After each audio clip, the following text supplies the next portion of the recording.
10 ఏళ్లు వాళ్ళ చేతుల్లోనే ఉన్నది. 20 లక్షల కోట్లు చంద్రశేఖరరావు చేతికి వచ్చినాయి. 1,00,000 కోట్లు పెట్టి కట్టిన కాళేశ్వరం ఇవాళ కూలేశ్వరం అయిపోయింది.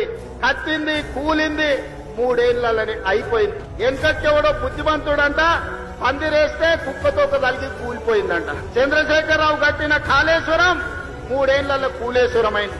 నేను అడుగుతున్న ఇవాళ వీడికి వచ్చిన వాళ్ళని ఇంజనీర్లను తెలంగాణ మేధావులను ఆలోచన చేయండి.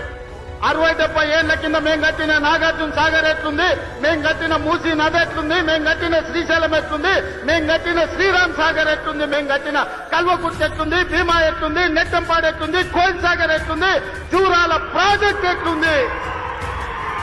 మాట్లాడదామా, చర్చ చేద్దామా? నాగార్జున సాగర్ కట్ట మీద మేం కట్టింది ఎట్లుందో మీరు కట్టిన మేడిగడ్డ సుందిల అన్నారం పోదమా?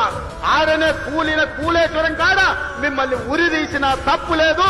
మీరు కట్టుడు 1,00,000 కోట్లు మింగి తెలంగాణ ధనాన్ని దోసుకుని ఇవాళ 3 అడుగులైన ఆనాడు ఎట్లుండే ఈనాడు ఎట్లున్నాడో మీరు ఒకసారి ఆలోచన చెయ్యండి.